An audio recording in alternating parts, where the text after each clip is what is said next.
Hello everyone, I'm Onna Harps and welcome back to my channel. I will be reviewing all things reality TV over here. I will be reviewing some of the housewives stuff over here, but nothing if it's just a whole bunch of screaming and hollering and stuff because my nerves really can't take that. But today I am going to be reviewing 90 Day Fiance Before the 90 Days Season 5 Episode 15 and it's aired on TLC. Before I begin, if you like my video, make sure you hit that like button down below and subscribe.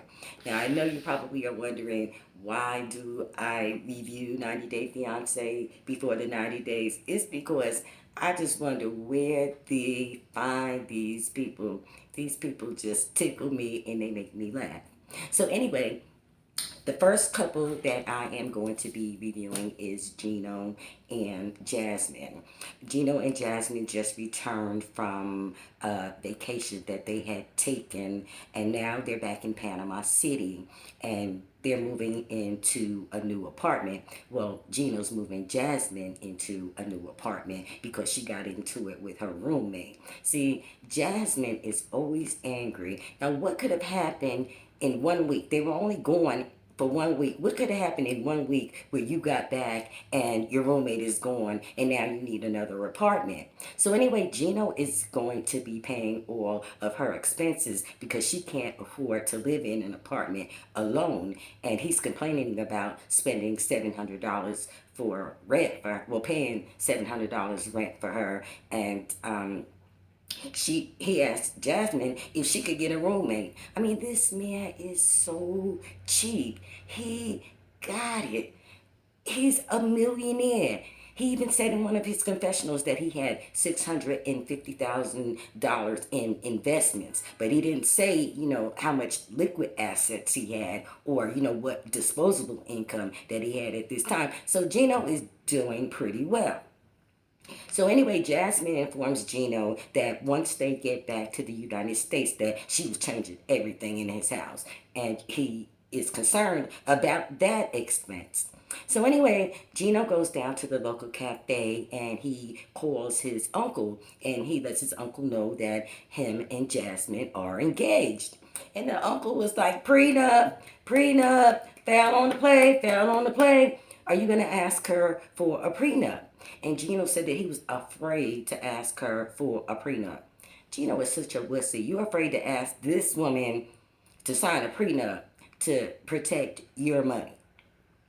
So anyway, by the time he gets back from eating his croissant, his bagel, and talking to his uncle over the telephone, Jasmine was back at the hotel room taking a nap. She had woken up. Soon as he enters in the door, she's standing there, fingers tapping on the table. She was like, hey, Gino, I just discovered something. I was scrolling through the internet, and I noticed that your ex-wife still has your last name. She said, I want you to tell that itch to change that shit. Let's see, these people will make me lose my religion. I'm not even supposed to be cursing during Lent. But anyway, Gino needs to cut his losses and just leave her crazy behind right over there in Panama.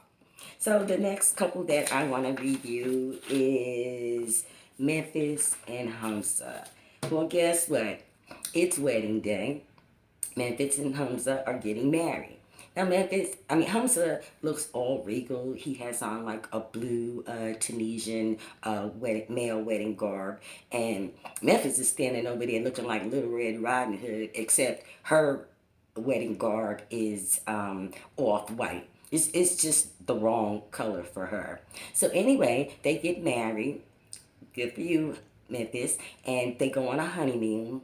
And when they come back from their honeymoon, Memphis is feeling kind of sick, and she informs Hamza that she's 3 weeks pregnant.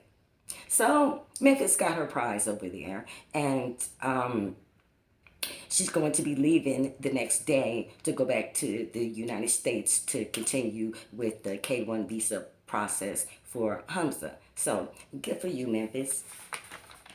Memphis and Hamza may be a success story after all.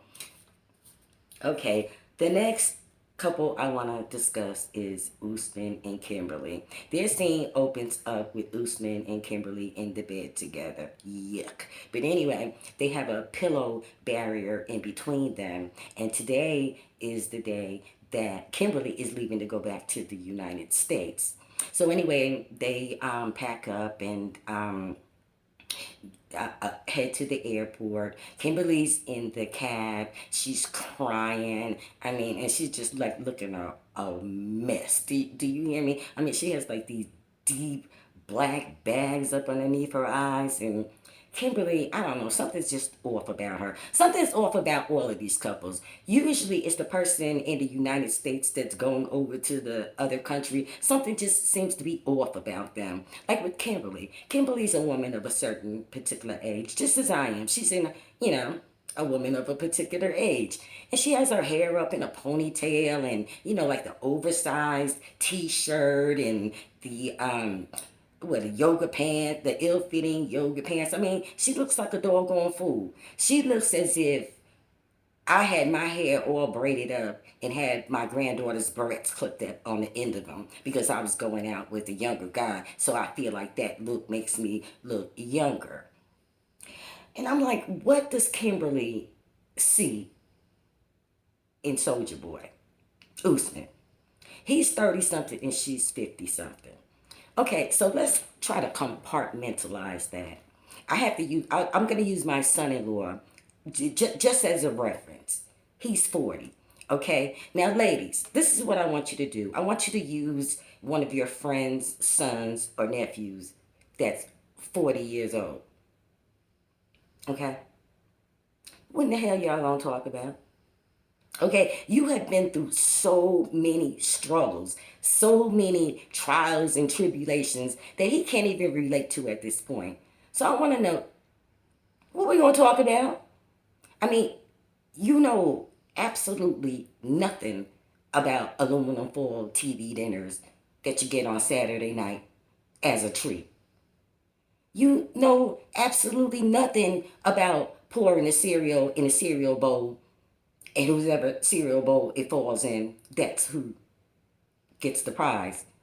You know nothing about 3 pieces of candy for 5 cents. You know nothing about penny candy, 3 pieces of penny candy for 5 cents. What are we going to talk about? So anyway, Kimberly and Usman are on their way to the airport, and Kimberly's crying, as I said. And once they arrive at the airport, Kimberly asks Usman for a kiss. And Usman was like, well, I don't really want to show a public display of affection. And, she's really upset, so now she's getting on the plane. She, has an attitude. Usman looked like he couldn't wait for her to leave, okay? He looked like he just wanted to just kick her up there on the airplane. See, here's the thing. Remember Zara? As soon as Usman got back to his hotel room, he called Zara. Zara is the young African-American woman over here in the U.S. that he had broken up with before Kimberly had came over to Tanzania. But don't forget, Kimberly did not come over there to be in a relationship with Usman. Kimberly came over there to watch him make a video, and then after she got there, she professed her love for him, and she started demanding that he have a relationship with her, and he only got involved with her because he said that he didn't want to hurt her feelings, and he wanted her to have a good time while she was there. So she's wondering what's going to happen with their relationship once she gets back to the United States. Good luck with that, Kimberly. Okay, the last couple is this my last couple? The last couple that I want to talk about. Now, these two here, they are the hottest of hot messes. This is Mike and Hermana. They're over in Colombia. Mike had flown over there and asked her to marry him. They had been in a year and a